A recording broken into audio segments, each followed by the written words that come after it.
estar lendo com os irmãos. João 15, do 1 ao 8.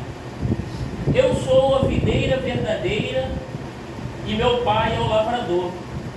Toda vara em mim que não dá fruto, atira, e limpa toda aquela que dá fruto, para que dê mais fruto. Vós já está limpo pela palavra que vos tenho falado. Está em mim e eu em vós. Como a vara de si mesmo não pode dar fruto, se não estiver na videira, assim também vós, se não estiveres em mim. Eu sou a videira, vós as varas.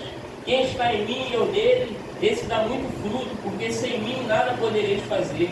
Se alguém não estiver em mim, será lançado fora, como a vara, secará, e as colhem e lançam no fogo e ardem.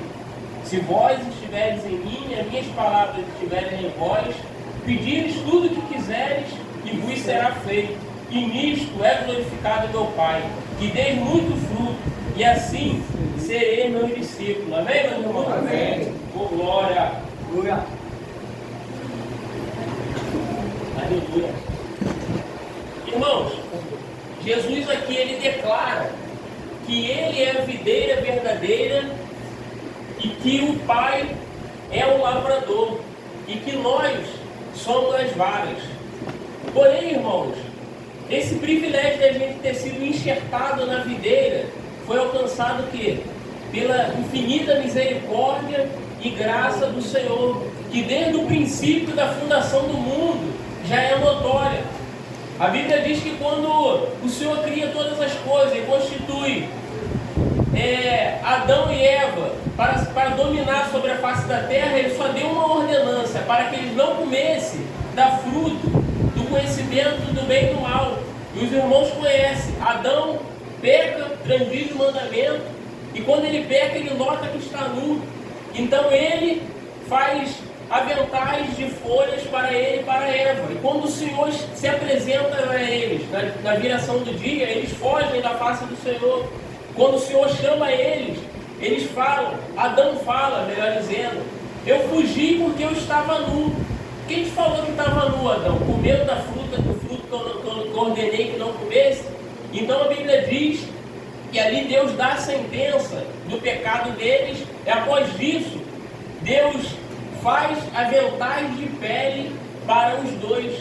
E aí a gente vê a misericórdia do Senhor. A Bíblia não fala claramente, mas entendemos que o Senhor sacrificou um animal, da pele do animal, fez aventais para Adão e Eva, para o quê? Para tapar a vergonha deles, para consertar o pecado deles.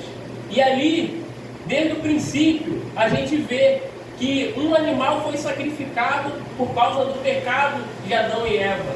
Mais adiante, a Bíblia diz que o povo está cativo no Egito.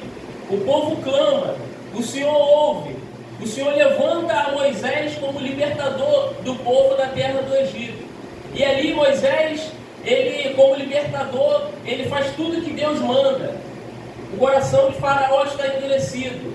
Deus manda 10 pragas para o Egito. E a 10ª praga era o que? Era a morte dos primogênitos da terra do Egito. Porém, o Senhor, pela aliança que ele tinha com Abraão, Isaac e Jacó, ele poupa a vida dos filhos de Israel, dando uma ordenância. Moisés, fala para o povo para que eles matem um cordeiro imaculado e o sangue do cordeiro eles passem nos umbrais da casa e comam a carne dele. E quando eles fazem isso que o Senhor manda, quando o anjo da morte passa no Egito, matando todos os primogênitos, a casa que tinha o sangue desse cordeiro, nos umbrais da casa o anjo da morte passava por cima.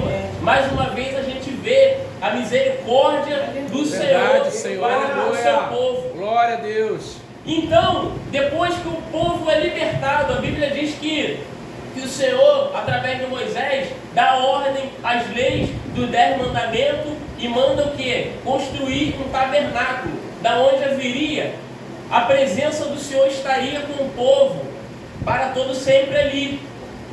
E Deus dá a ordenância de como seria o tabernáculo. E Moisés vai ali obediente construindo. E o tabernáculo, quando ele é construído, havia no primeiro tabernáculo, que era o santuário, o bispo nos ensinou, estava a mesa, os pães da proposição, e o candeeiro, aonde os sacerdotes faziam os serviços. Depois dali havia o véu e o outro tabernáculo, o Santo dos Santos, aonde só o sumo sacerdote de ano em ano entrava para o quê? Onde havia ali a mesa com a arca do Senhor. Na arca contendo a tábua dos 10 mandamentos, a vara de Arão que havia florescido, a taça de ouro. E o sumo sacerdote sacrificava ali o animal e aspergia o sangue para a expiação, a remissão da culpa dele e do pecado do povo. E de ano em ano ele tinha que se repetir. Mas Jesus, o nosso Senhor e Salvador, ele fez um tabernáculo não feito por mãos de homens. Aleluia. Ele mesmo se ofereceu como um sacrifício vivo, como um cordeiro imaculado. Aleluia. E quando ele se sacrifica, a carne dele foi maltratada, foi açoitada, envergonhada, e o sangue dele na cruz do Calvário derramado para a remissão de nossos pecados. E assim o véu do templo foi rasgado e aberto a possibilidade de todos aqueles que têm Jesus como Salvador ter a presença do Senhor. Aleluia. Para todo sempre em sua vida. Glória. Aleluia. E então, através desse sacrifício, Deus nos deu a oportunidade da gente ser enxertado na videira. A videira verdadeira que é o Senhor Jesus Cristo. Fisicamente falando, a videira, o Senhor fala que Ele é a videira. Fisicamente falando, uma árvore, ela contém o que? Ela contém o tronco, a raiz e as varas. Jesus falando que Ele é a videira, ou seja, Ele é o tronco e Ele tem a raiz. E nós que somos a vara, que estamos enxertados nele, é dele que vem a nossa força. Aleluia. É Ele que nos sustenta. Porque Ele é a videira verdadeira e Ele é uma videira inabalável. Pode vir o que for, a videira não vai se abalar. Por quê? Porque a Jesus, a Bíblia diz em Filipenses, que a Jesus foi dado todo o poder, no céu, na terra e embaixo da terra. E então, irmãos, quando a gente é uma vara que está enxertada na videira, pode vir o temporal, pode vir o vento forte, a gente pode até balançar, mas a gente não vai quebrar, porque é o Senhor Jesus que nos sustenta. Aleluia. E a gente tem que ter isso em nosso coração. Jesus fala que se nós somos as varas, e Ele fala: vós já estáis limpos pela palavra que vos tenho falado. Por isso que é a importância, meus irmãos, da gente continuamente meditar na palavra do Senhor, porque é a palavra do Senhor que nos limpa de todo o nosso pecado. Aleluia. De tudo que é em nós, que entristece o nosso Deus, o nosso Senhor. E assim a gente tem a comunhão com Deus, com o Espírito Santo, e o Espírito Santo nos sustenta. Aleluia. Falando conosco através da sua palavra. Aleluia. Aleluia. A importância de meditar na palavra de Deus. Certa feita, eu e a irmã Leslane passamos por um momento de dificuldade. Nos sobreveio uma tribulação, da qual, mesmo que a irmã Leslane está, pela misericórdia, criando uma maturidade na casa do Senhor, ela tem 1 ano e pouco, quase 2 anos de evangelho. Então ela ainda está adquirindo as suas experiências com o Senhor. Então ela, diante dessa dificuldade que nos sobreveio, ela me perguntou: Luna, por que será que Deus permitiu de acontecer isso conosco?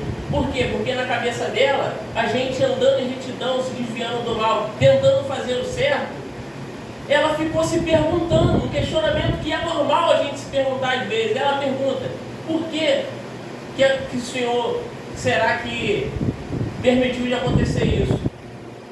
Na hora o Espírito Santo ministrou no meu coração e me fez lembrar de Jó. E eu falei para ela a respeito de Jó. Quem lembra da passagem de Jó? A Bíblia diz que os filhos de Deus se apresentam perante Deus e com eles vem Satanás. E Deus fala para Satanás: De onde vieste ele? De rodear a terra. E a Bíblia diz que o próprio Deus dá testemunho de Jó. Mesmo Jó sendo um homem bom, Deus dá testemunho de Jó e fala: observaste meu servo Jó, homem reto, temente a Deus, íntegro, que se desvia do mal. Aí Satanás vai lá e fala: também Jó serve o Senhor de balde? O Senhor dá tudo para ele, as ovelhas, o gado dele está prosperando, tudo que ele faz o Senhor prospera. Toca nas finanças dele, na vida dele, nas finanças dele, para ver se ele não vai blasfemar. E a palavra do Senhor com um ponto de interrogação. Toca para ver se ele não vai blasfemar. Satanás foi ousado com o Senhor ainda.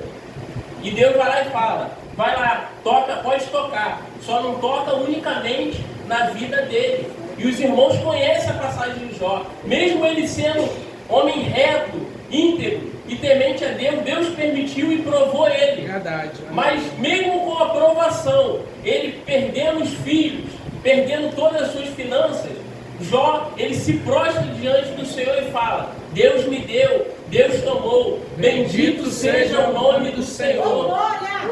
Oh, aleluia! Então essa foi a resposta para a irmã Leslane. Por que muitas das vezes Deus permite algumas coisas acontecer?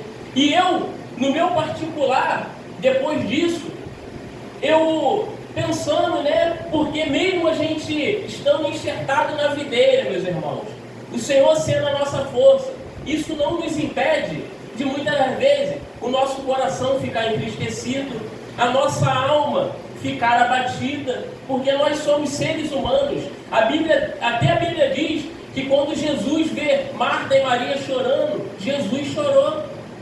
Então, o Espírito Santo do Senhor me confortou mais uma vez através da sua palavra e me fez lembrar daquela sunamita que a Bíblia fala lá em 2 Reis, a partir do, se eu não me engano, capítulo 4, 19, que fala da sunamita, aquela mulher que ela age de benevolência com Eliseu, abre as portas para Eliseu, faz uma obra de caridade para Eliseu. E a Bíblia diz que Eliseu, com a autoridade que ele tinha, ele libera uma palavra falando que um tempo determinado ela teria um filho. E quando esse tempo determinado se cumpre e ela tem esse filho, a Bíblia diz que já o filho um pouco grandinho, o filho vem ficar enfermo com a dor de cabeça e morre. Aquela mulher pega aquele filho morto, coloca no quarto de onde o homem de Deus, que era Eliseu, dormia, bota o filho dela morto na cama e vai até o seu marido e fala: peça que um servo me traga uma mula, que eu vou ali e já volto. E aquele homem, na hora ele já traz duas dificuldades. Ele: mulher, mas hoje não é sábado e hoje não é lua nova. E ela vai lá e fala: está tudo bem. Ou seja, mesmo diante daquela dificuldade, ela sabia que o marido dela não poderia resolver a situação dela. Aleluia. Então, aqui a gente já aprende, meus irmãos, que muitas das vezes a gente tem algumas situações que ninguém precisa saber. O único que tem que saber é o Senhor. E muitas das vezes a gente tem a necessidade de expor aquilo que a gente está passando. O primeiro que a gente vê, a gente já abre o nosso coração para Ele. Às vezes nem é servo de Deus e a gente expor os nossos problemas. E ao invés dele te ajudar, o que ele faz? Sai espalhando a tua dificuldade para todo mundo.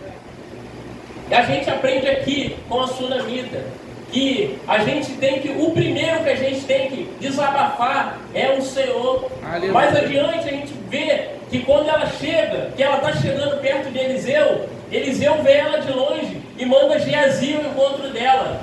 E vai lá e fala: vai tudo bem com o teu marido? Vai tudo bem com o teu filho? E ela fala para Geazi: está tudo bem. Mas não estava tudo bem, meus irmãos. Aquela mulher, ela estava com um filho morto em casa, mas ela não sentiu uma confiança. Ela não sentiu, Geazi não transmitiu uma confiança para ela. E ela estava certa.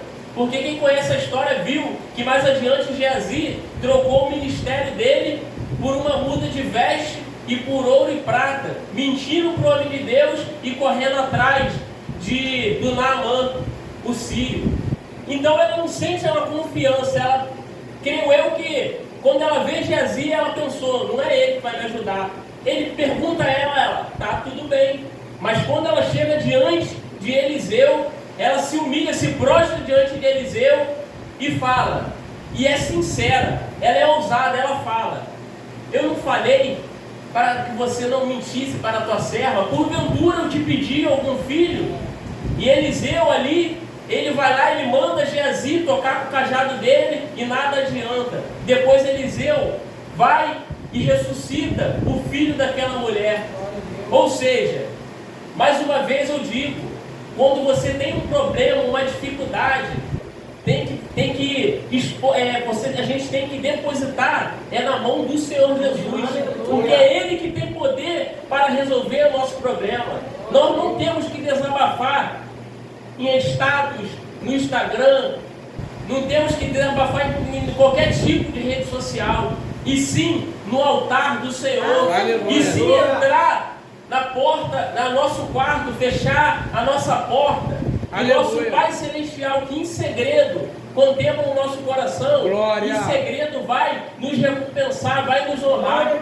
E muitas das vezes a gente não tem nem força para orar, chora aos pés do Senhor, que o Senhor, Ele contempla, Ele é onisciente, Ele conhece o desejo do nosso coração. Só da gente chorar diante do Senhor, a gente já está sendo renovado pelo Espírito Santo de Deus. Aleluia! Então, essa palavra veio ao meu coração, meus irmãos, quando eu estava diante dessa dificuldade que eu falei com os irmãos. O Senhor fala, nós somos, Ele é a videira verdadeira e nós as varas. O Senhor fala que nós temos que dar fruto para Ele.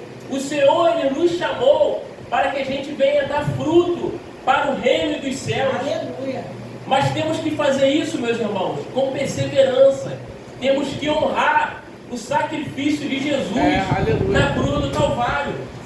Lá em Hebreus fala, meus irmãos, que quando a gente tem o conhecimento da verdade, e se a gente voltar para a nossa vida de pecado, não há mais sacrifício de remissão para nossas vidas, porque Jesus já pagou o preço. E Ele não vai morrer de novo. O preço já está pago. Agora é só a nossa caminhada. E Ele vai além. Ele usa, o escritor de Hebreus usa como exemplo, ele fala, se alguém quebrasse a lei de Moisés, só com a presença de uma ou duas testemunhas, ela já morria sem misericórdia. E aí ele fala, quanto mais aquele que pisar o Filho de Deus e profanar o sangue de Jesus que foi derramado. Aleluia. É forte, meus irmãos, é uma palavra forte, mas é a palavra forte que nos liberta. Aleluia. E ele termina dizendo, porque o Senhor fala, minha é a vingança, e horrenda coisa é cair na mão do Deus vivo. Porque agora nós temos um advogado justo e fiel, que está intercedendo por nós. Temos a oportunidade do arrependimento e o Senhor lançar nossos pecados no mar do esquecimento. Mas, meus irmãos, um dia o Senhor Jesus não virá mais como advogado, e sim como juiz. Aleluia. E o juízo do Senhor será sem misericórdia. Então que a gente venha hoje cair em si e se arrepender daquilo que nos afasta do Senhor, para que a gente venha ser enxertado na videira verdadeira. Aleluia. Para que a nossa vida a gente possa ser um testemunho vivo das obras que o Senhor tem feito em nossas vidas, que através da nossa vida o Pai ser glorificado, como o Senhor falou no 8. Porém, irmãos, eu entendo, e Deus também entende, que há momentos da nossa vida que a gente fica às vezes meio disperso. Muitas das vezes a gente não consegue compreender os propósitos do Senhor para a nossa vida. Por quê? Porque a vontade de Deus que tem que prevalecer, e não a nossa vontade. Porque somos nós que servimos Ele e não Ele que nos serve. A Bíblia diz, irmãos, que Deus, Ele chama Jonas com uma responsabilidade de ir pregar a palavra à grande cidade de Nínive. porque o pecado daquele povo tinha chegado até o Senhor. Porém, no capítulo 4 de Jonas, a gente entende que Jonas, ele não queria pegar a palavra lá. Por quê? Porque ele queria que o juízo de Deus fosse feito naquele lugar. Porque o povo de Nínive era um povo ruim. Vamos trazer para os dias de hoje. O povo de Nínive devia ser como aquele povo lá do Ramais, que matavam mulheres, crianças, mulheres grávidas, criança recém-nascida. Então Jonas, tendo esse conhecimento, ele queria que Deus fizesse juízo. Então no capítulo 4, quando ele prega que o povo de Nínive se arrepende dos seus maus caminhos, se humilha, faz jejum, se humilha com cinzas, pano de saco, e Deus não manda aquele mal que falou que iria mandar, a Bíblia diz que Jonas, ele fica descontentado, e ele ora ao Senhor: ó Senhor, por isso que eu me preveni e fugi para Tarsis, porque eu sabia que o Senhor é um Deus longânimo, cheio de misericórdia. E vai lá e fala: melhor coisa é eu morrer do que viver. Aí Deus fala para ele: é razoável você pensar assim? Resumindo, mais adiante a Bíblia diz que ele sai dali e faz uma cabana, e Deus faz nascer uma abobreira para fazer sombra para Jonas, e ele vai lá e se alegra com aquela abobreira.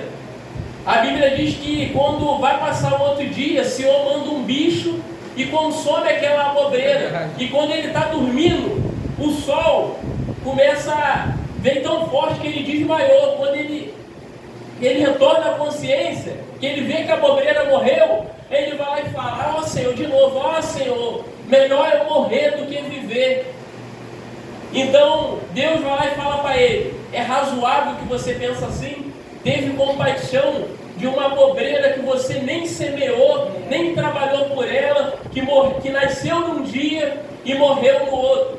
E eu não teria misericórdia de uma cidade que não sabe discernir entre sua mão direita e sua mão esquerda, e 120 mil almas, fora os animais? Ou seja, a vontade de Jonas era uma, mas a de Deus era além. Então, irmão, o que você não está entendendo hoje, descansa no Senhor, porque no tempo certo você vai entender. O que Deus está permitindo você passar hoje, descansa no Senhor, fique firme. E amanhã você vai entender, porque a vontade do Senhor é boa, é agradável, é perfeita para a nossa vida. Ele nos ama, Ele quer o melhor para nós, mas Ele tem que nos preparar. Desculpa, meus irmãos. Ele tem que forjar o nosso caráter.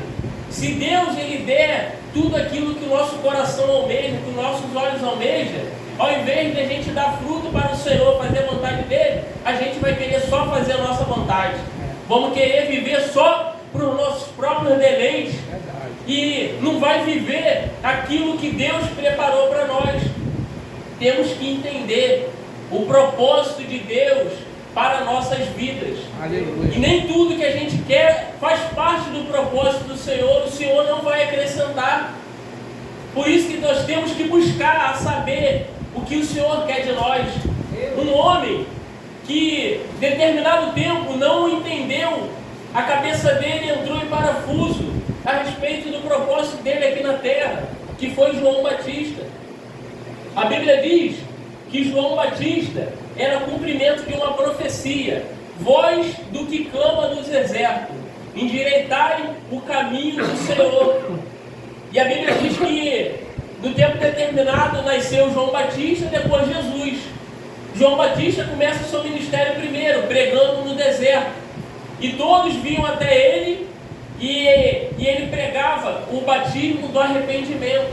Mas ele mesmo falou: quem pensa a voz que eu sou? Eu não sou o Cristo, eu sou o que vim antes dele, mas aquele que vem depois de mim, ele é mais poderoso do que eu, do qual eu não sou digno nem de desatar a sandália dos seus pés. Eu batizo com água, mas ele batizará com o Espírito Santo e com fogo. E num tempo determinado o Senhor Jesus Cristo vem, João Batista vai lá, batiza o Senhor para cumprir todas as Escrituras. E ali está cumprido cumprido o propósito de João Batista aqui na terra. A Bíblia diz que ele vai para o cárcere. E quando ele chega lá no cárcere, a cabeça dele entrou em parafuso, que ele chega e vai lá e fala, manda 2 discípulos dele para Jesus e fala assim para Jesus, os discípulos, João Batista mandou perguntar se o Senhor é aquele que havia de vir ou esperamos outro. Se ele sabia que ele veio para preparar o caminho do Senhor, por que ele foi perguntar essa pergunta para o mestre? É porque aquela dificuldade que ele estava passando ali no cárcere fez a fé dele esmurecer. E ali ele esqueceu do propósito dele aqui na terra. Então, o propósito dele estava cumprido. Por quê? Porque mais adiante a Bíblia diz que Herodes degola ele, tira a cabeça dele. Mas com toda certeza, o espaço dele já está lá preparado no céu. Assim também é comigo e contigo. Nós temos o nosso lugar preparado lá no céu, onde a gente se dedica a cumprir o propósito de Deus nessa terra.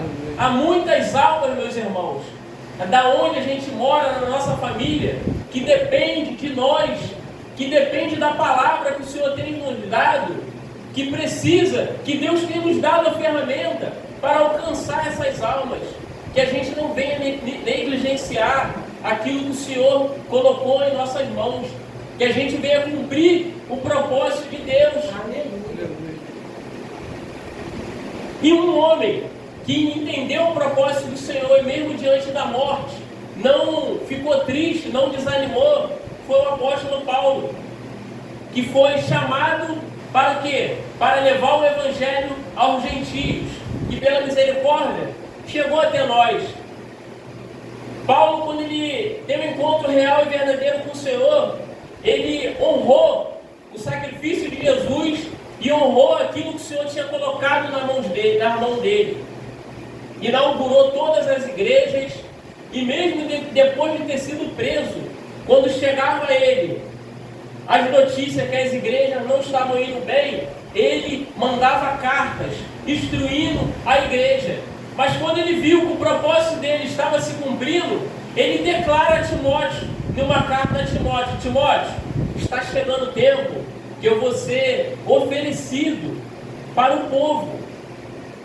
Combati um bom combate, encerrei a carreira e guardei a fé. E mais adiante, não é a Bíblia que diz, mas estudiosos, que mais adiante,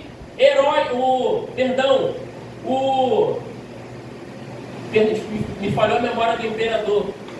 Qual o nome do imperador, pastor? Aquele imperador que... Imperador Nero, para ficar bem com o povo, mandou degolar a João Batista, a apóstolo Paulo, e também mandou crucificar Pedro, para ficar bem com o povo. Ou seja, Paulo tinha entendido que o propósito dele, Paulo tinha entendido que o propósito dele tinha se cumprido aqui na terra.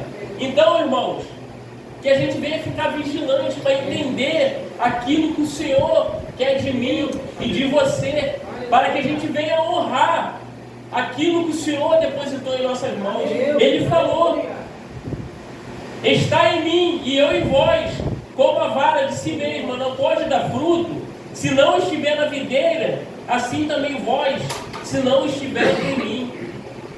Ele fala, Senhor Jesus, se vós estiveres em mim e as minhas palavras estiveres em vós, pedires tudo o que quiseres e vos será feito. Meus irmãos, não é tudo o que a gente quer, como o Senhor fala, não é bens materiais, e sim as coisas espirituais, porque a gente pode todas as coisas no nome de Jesus. E quando a gente está firme na videira, pode vir o que for, que a gente fica firme. Aleluia! Por quê, meus irmãos? Porque a videira, que é Jesus, muitas vezes a gente não tem a casa que a gente deseja, o carro que a gente deseja, morar no lugar que a gente deseja, no bairro que a gente deseja, mas temos o quê? Temos a plena paz e o santo gozo. Temos a certeza que o Espírito Santo está conosco todos os dias.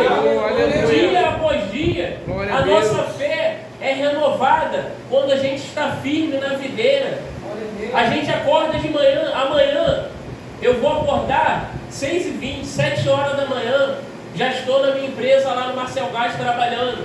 Vou passar o dia todo no sol quente, carregando gás, subindo escada, descendo escada, subindo o quarto andar.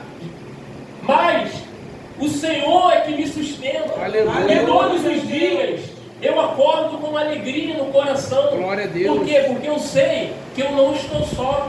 O Espírito Santo de Deus está comigo, Aleluia. me dando força, me fortalecendo, Glória a me Deus. capacitando. Aleluia. Eu tenho o privilégio de me deparar com o irmão Oséias, que ele trabalha ali no condomínio. A gente sempre está falando de Deus pela Aleluia. misericórdia, mas quem não está enxertado na videira, meus irmãos, ele fica fraco, ele fica desanimado, pode até alcançar as coisas do mundo, porque se você trabalhar, você se esforçar, você conquista.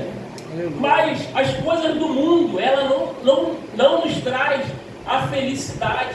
Às vezes o cara tem tudo, mas acorda de manhã já reclamando, o sol está quente, está chovendo, vou ter que ir para aquele emprego ruim.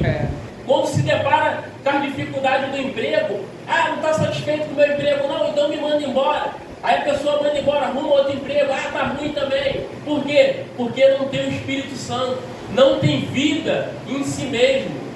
Mas quem está enxertado na videira, Aleluia. ele fica firme, porque é a videira que nos sustenta. Aleluia. Meus irmãos, essa foi a palavra que o Senhor colocou em meu coração. E juntamente com essa palavra, o Espírito Santo me impulsionou a cantar um louvor. E eu gostaria de chamar a irmã Erlane para a gente estar entoando esse louvor ao Senhor, para cumprir tudo aquilo que o Senhor colocou em meu coração, na meditação. Aleluia. Eita, Deus maravilhoso.